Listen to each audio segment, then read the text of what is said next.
Five Star Fam, I'm AJ, and this is Marc. Before we get into it, become part of the notification squad by hitting the bell next to the subscribe button on YouTube. This segment is sponsored by Thinking Man Tavern, a cozy Decatur neighborhood pub. Grab a tasty beverage from a wide variety of selections and a plate of something delicious from the menu. To go, check out Thinking Man Tavern. And welcome to another episode of Five Stripe Weekly. And performances are maybe slightly getting better, but the results are kind of normalizing a little bit. It's a weird one in Fort Lauderdale. We, on paper, are better than them at almost every aspect except for the scoreline. And sometimes that's football/soccer. But yeah, 2-1 loss to Miami. Some might feel hard done. Some might feel like we can't put the ball in the back of the net. Some also might feel like there are some people to blame in terms of maybe the coach, maybe the people who constructed this team. Either way, there's a lot of aspects about this team that is still a work in progress. It's almost like we're still retooling and rebuilding after the 2019 season a little bit, but especially after that 2020 calamity. But yeah, definitely it's a match that's highly frustrating for a lot of fans. But how did you see it, Marc? Yeah, man, I mean, like the chances were there, and they scored early. You know what I mean? I said Atlanta United. Atlanta United scored early, and so I think it was encouraging. Obviously, really happy for Cisneros to get off the mark, scoring off a set piece. Like we've definitely been calling for that. And I mean, for the most part, I thought they generally created chances and were the better team. Miami's first goal, I mean, you want to give them credit, I guess, for the touch, but it's still leaves a lot to be desired. Let's put it that way. In terms of our defending, but like overall, I thought from pretty much if not all of the first half, they controlled the run of play. Miami had the odd chance here and there, and I mean, I thought going into the second half, I thought, Atlanta was set up to go after it, and to get 3 points. So, yeah, I mean, like, that's how I felt, at least through the first 60 minutes of the game. Yeah. Yeah, I mean, we didn't get to see the attack that we wanted in terms of Luis Araujo, Marcelino Moreno, and Thiago Almada all starting. That's okay. I mean, it is where Luis Araujo is still getting his bearings, getting the match fitness underneath him. Now, yeah, in that first half, I mean, yes, we finally get a striker to score in a game after I think like 375 minutes or something like that, which is quite a long time, really. But also, though, we have not scored from open play in about 3 matches or so as well, in terms of in MLS. So, there's a little bit of we're a little bit anemic in the clinicalness department. It's just not happening, even though that U.S. Open Cup match was something that could have upped our confidence a little bit. Seeing the net bulge for six goals is pretty good, but it still didn't give us that air of confidence. It is obviously a better squad as well in Inter Miami, and they were riding high. They, with this win, had won 4 in a row, so it definitely wasn't anything to sneeze at. But it also, I mean, their striker looked every bit of the part of a ready striker for MLS that can put the ball in the back of the net, and it's that. I mean, once we get into that second half, Luis Araujo comes on, and I mean, we do look a lot more lively with him on. But I think, yeah, you, before the show, mentioned that you had a thought about after he came on.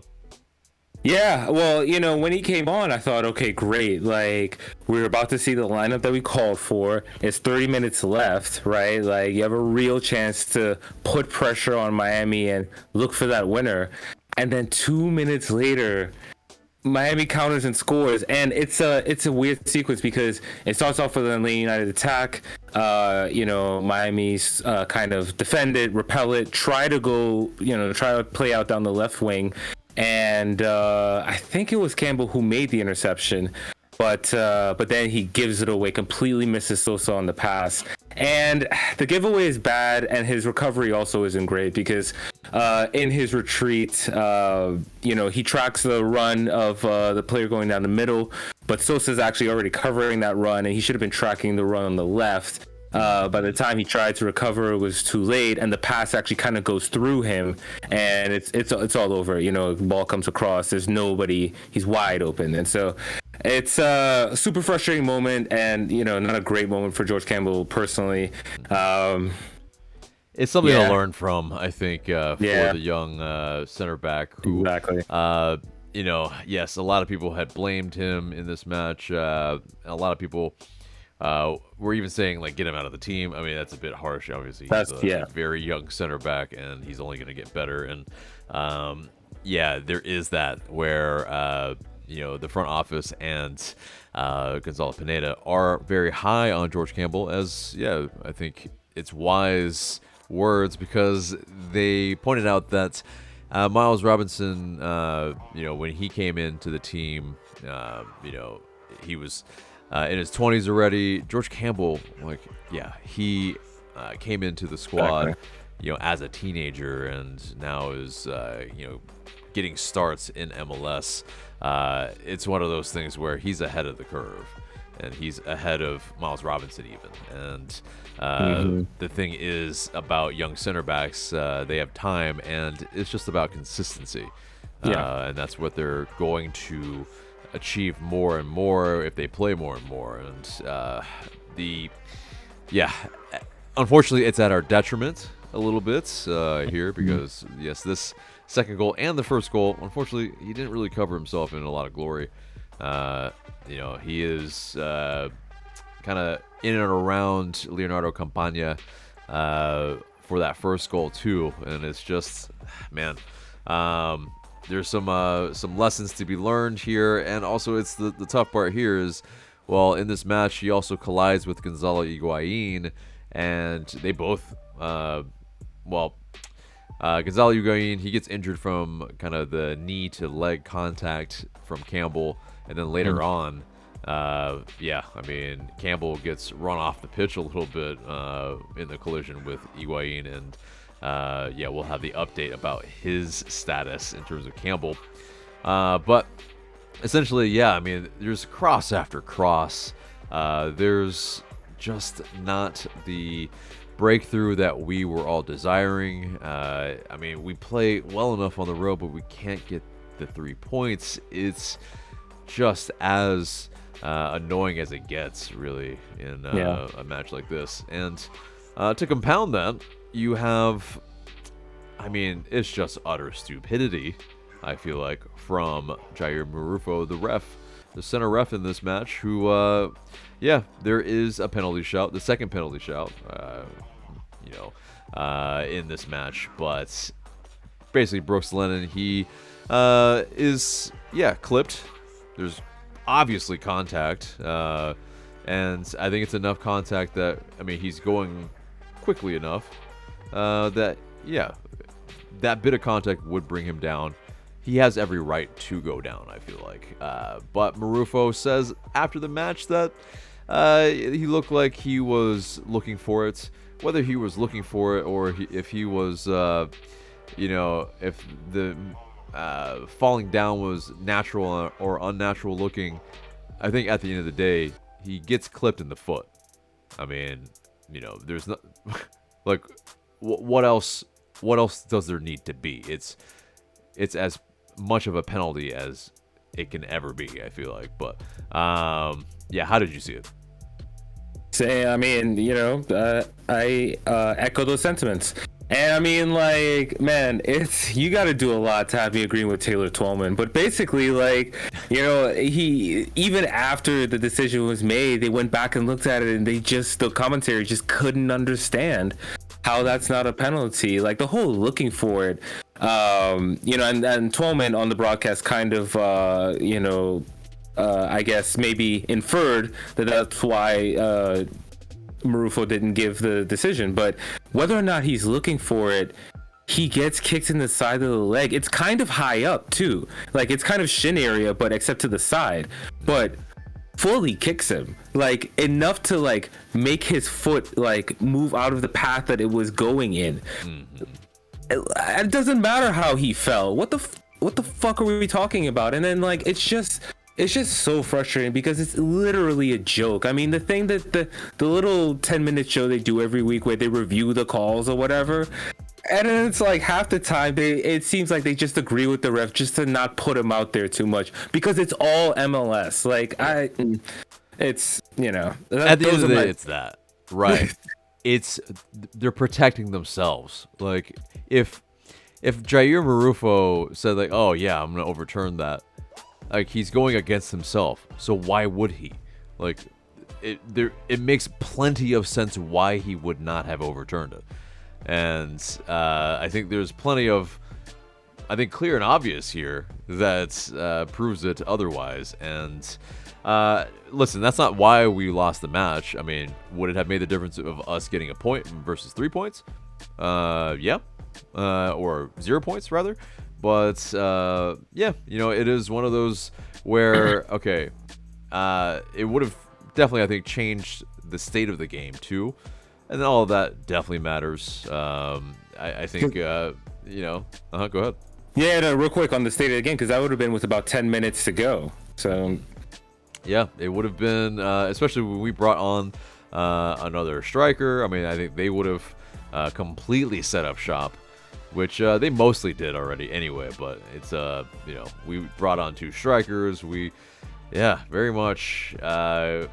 We just could not put the ball away. There were a lot of chances that it was like, oh, we got to do better there. Oh, we got to do better there. Oh, my God. It's so hopefully, I mean, we work on our finishing in between these matches. Working on not having the yips, and hopefully we can improve scoring from the run of play. And I think we will. It's just, attack usually is something that's a little slower to kind of get cohesive until mid-season. But there is that too, where there are still a lot of players that have not played together. It's not the excuse. It is the fact. They have not played together. So to expect them to just completely be free-flowing and know where each other needs to be and what kind of chances that our strikers like to have fashion for them, it's just unrealistic. But the play is improving. The XG in terms of the expected goals and the from the run of play, it's looking better. Just ultimately, it's kind of what's been symptomatic for the last 3 games and for most of the season as well. So, we need to score earlier in matches, but also more often when we get those chances. We need to capitalize, and it's not been happening, unfortunately. Any last thoughts on this match? Yeah, I think the result was a bit of a reflection of where we're at. To be honest, I wasn't nearly as down after this match on the team itself as maybe some other people were. As you mentioned, as you referenced with the XG, in general, the underlying numbers are a lot better these last 2 league matches than the previous weeks. And, I know the results are frustrating, but look, let's be honest with ourselves here. MLS regular season matters, but so much. Like, at the end of the day, it's about MLS Cup. It's about putting yourself in a position to make a run in the playoffs. And so, I'm okay with the whole, working out the kinks at this point in the season. And it's important to me then, it's more important to me that the eye test is being met, that we're playing in a way that's replicable. Like, golazos, as fun as they are not replicable. Right, we need to be creating chances like this, and so this is a step in the right direction for me. Now, at the same time, we're also seeing some of those defensive frailties. Right, we've talked about Campbell. At the end of the day, yes, of course he'll have to do better in the future, but he is a young player. And a key difference between him and Miles Robinson is that Miles Robinson went to college. Like, George Campbell's coming straight from the academy into it, much in the way that traditional, soccer countries do it, but this is new for us. And so it's a step up, but and we'll talk more about Campbell in the center back position. Part of the reason why he's playing is because Franco's not available. So and he had, I think, frankly, been slightly outplaying Alan Franco as well far in the season. And there's this, if you look at, say, Miles Robinson's trajectory as well, I mean, he not only played in college, but also with the twos for a couple years, for pretty much full term. That very much gives him a lot more seasoning, in a sense, than what George Campbell's getting, which is a lot of practices and some games. And you also have this. I don't know if anyone remembers, I certainly remember the first U.S. Open match that Miles Robinson played, and Anton Walkes was next to him. You had Zach Lloyd next to him, and it was definitely one of those where he was having a little bit of a mare early on. They were pretty much yelling at Robinson, to where to play the ball. Like, he looked like a deer in headlights against, the U.S. Open competition, which is usually a little bit less, of as strong of a side than, say, an MLS side. So, I think it's one of those, while it may not be his first foray against an MLS side with George Campbell, it is something that, there are the kinks that need to be worked out, the consistency gained, and, I think that George Campbell has the ability and that talent to get there. And so it's just a matter of, hopefully, health will also keep him there. So it's also, we'll wrap this match review up, but getting into the news, George Campbell unfortunately is week to week because he suffered an adductor injury, and that was during that collision with Gonzalo Higuain that left him on the sidelines briefly. But so hopefully he will recover very, very soon with not missing too many matches. Week to week, maybe he just misses this one, but definitely leaves a question to who will start alongside Miles Robinson, as Alan Franco is also a question as well. And we have a little bit of depth, but not a crazy amount, so it will be very, very interesting. But moving on from that, sorry, go ahead. No, I just want to make the point real quick. Like, I can think of someone who would have been really useful to start right now. Like, here's the thing. Like, you and I obviously were frustrated about Walkes just being let go without getting anything back, right? And it's this, like, there are still holes in the team, and so it's like you could have addressed that with Anton Walkes, and now one of those holes is center back. So it's just like, I don't know. To me, that's not really a great reflection on the front office at this moment. But like you said, hopefully, Campbell and Franco are healthy soon, and we have our full thing at center back. Yeah, exactly. And it's that. I mean, Anton Walkes, whether he was kept or not, I think the crux of it is that we did not maximize the return that we could have gotten for Anton Walkes, and that's the most frustrating bit.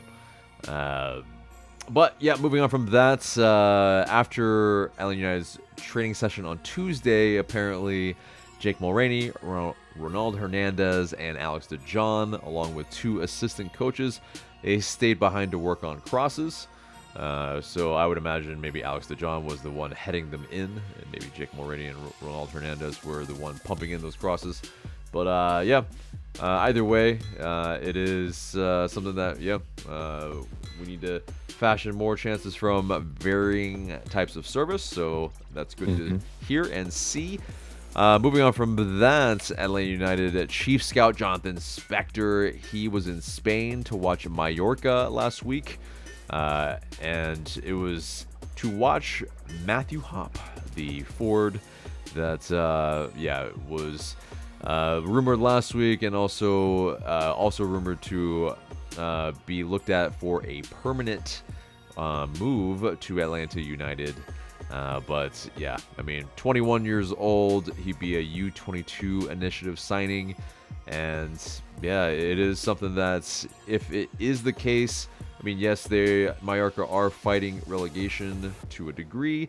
Whether they would actually do it or not is maybe another thing, and maybe it's this.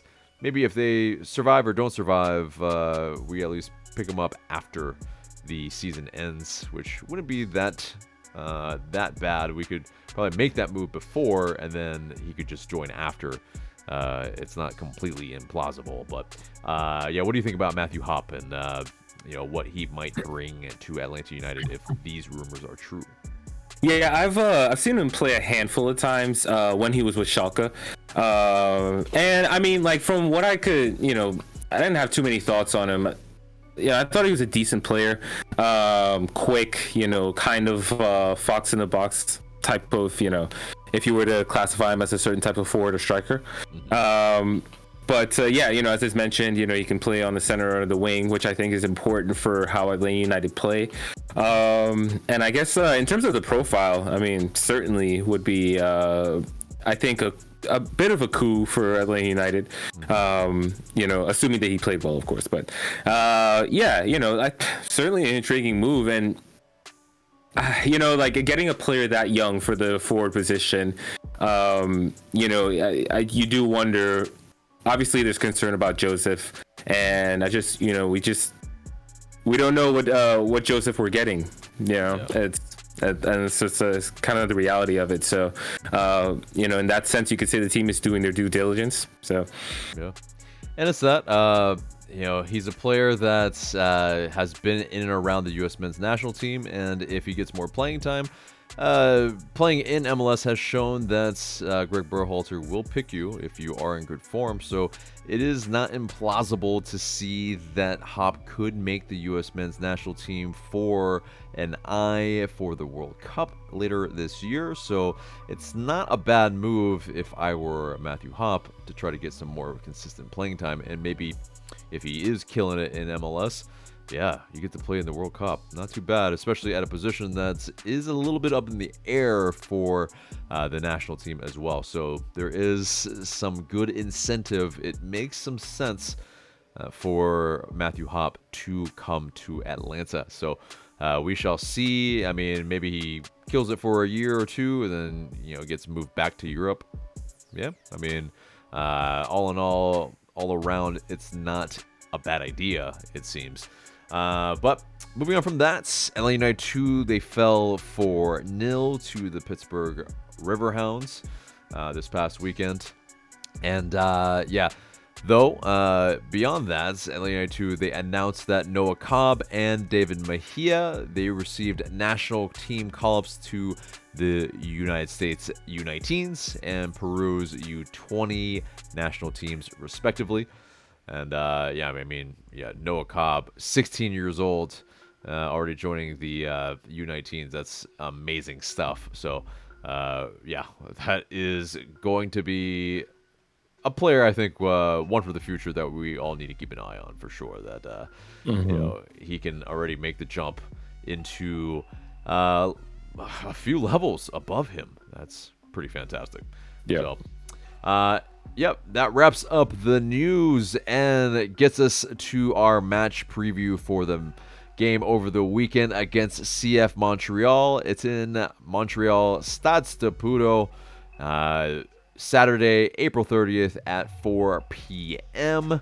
And while, I mean, this team definitely, while they're in the Champions League, they, have some good players for sure.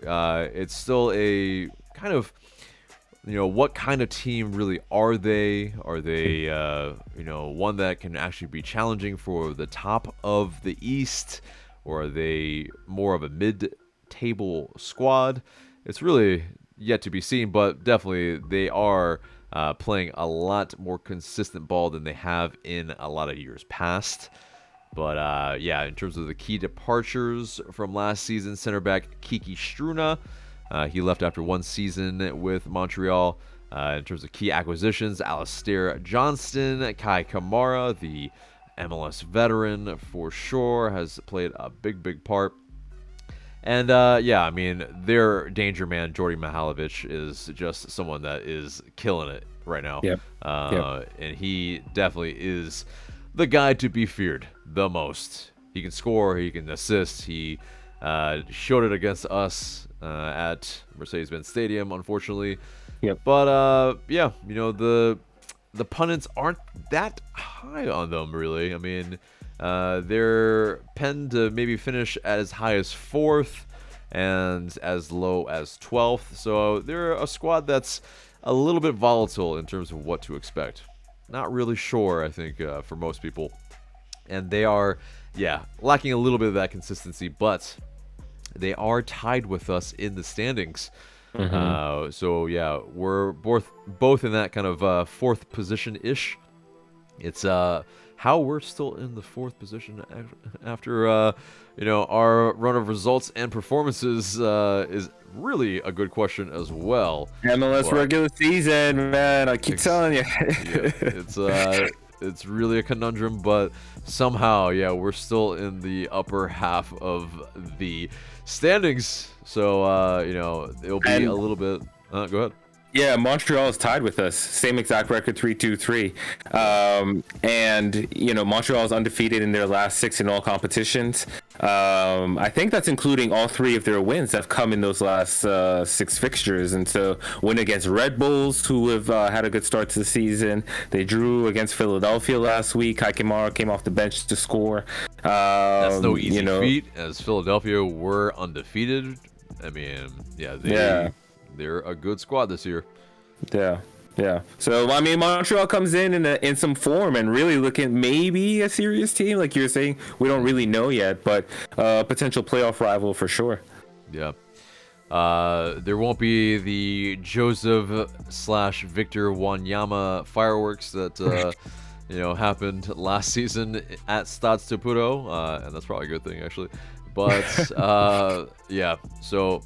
It will be that. It will be a very spicy affair, I think, still. The past few games against us, just versus each other, has been pretty competitive. But, let's get into those starting 11 predictions. And, yes, so Bobby Shuttleworth in between the sticks. But, who's in that back line for you? So I have Lennon, Robinson, and I thought to get creative here and have a little fun. We've seen Sosa play some center back, more so under Heinze, but I think we could see him drop back here next to Robinson and Gutman, of course, at left back. Yeah.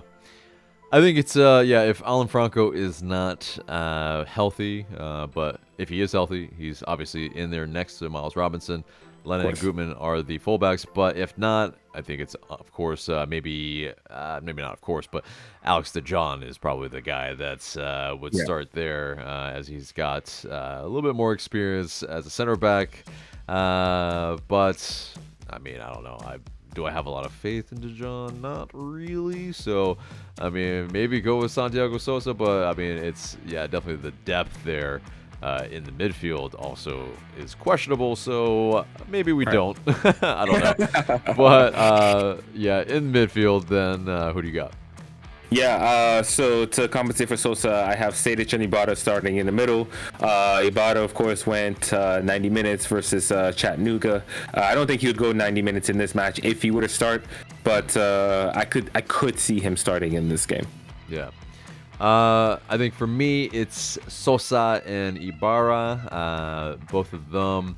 I think, yeah, not only after playing a lot of last season together, paired in midfield. Yeah, both probably maybe not the most experienced type of players. You probably want a little bit of veteran and a little bit younger, but I think they're the double pivot. I think that will start this match, and so yeah, Sejdic does lose out on this one, but into the attacking midfield, who do you got? Yeah, I have Araujo, Moreno, and Almada.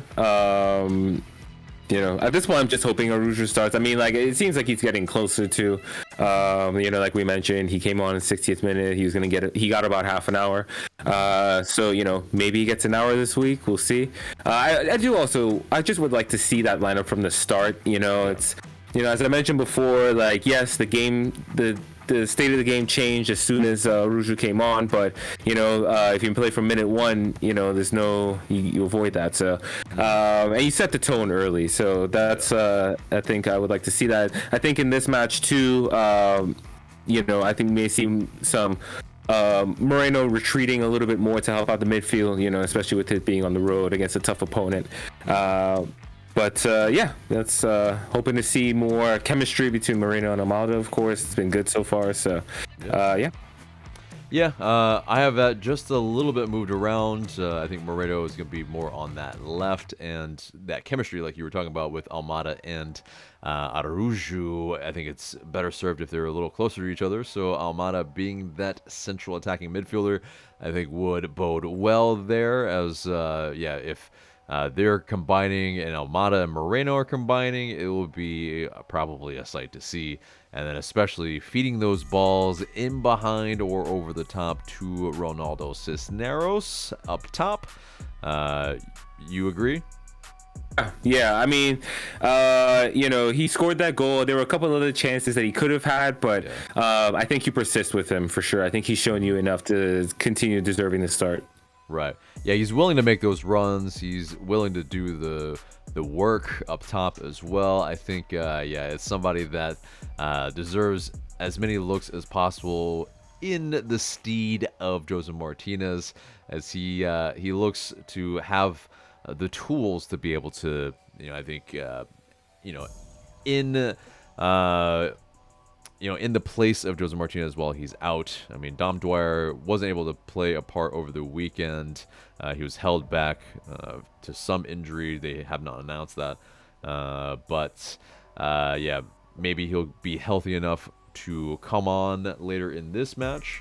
But, definitely, I think with Shuttleworth, and then, Lennon and Gutman as my fullbacks, Robinson and Franco if he's healthy, Sosa, Ibarra, Araujo, Almada, and Moreno and Cisneros up top for me. And then Marc with Sosa in the center back pairing, and Sejdic and Ibarra. I mean, I think it'll be rather interesting to see who we go with. We have to chop and change again, which is that's usually what bodes as something that's probably not a good thing when you have to chop and change too much because of injury. So, it's a little bit of a bummer that we have to do that again, forced into that. But, yes, so let's get into our score prediction. What do you got, Marc? Kind of a high scoring one. I got a 2-2 draw. I think, like I said before, I'm encouraged by the play. I think that'll continue. I think we'll create the chances. I'm just not sure if we'll be able to hold Montreal off the score sheet. I think it'll be a fun one. Got 2-2. Okay. I think we might be able to kind of put something together a little bit finally, maybe score quickly enough early, and maybe are able to set up shop a little bit and have to maybe to really hold off Jordan Mihailovic and CF Montreal. But I think it's going to be a 1-0 win. What do you guys think? Do you think I'm crazy? Let us know in the comments below. But that pretty much does it for the match preview and the entire show, except for the question of the day. But the question of the day is, how many games does the attack need to get cohesive? What do you think? Maybe an alternative one is, do you think we should have kept Anton Walks? Let us know in the comments below. Either one of those questions of the day. Very, very curious your thoughts. But guys, remember to like, share, comment, subscribe. For Mark, I'm AJ. Thank you so much for watching.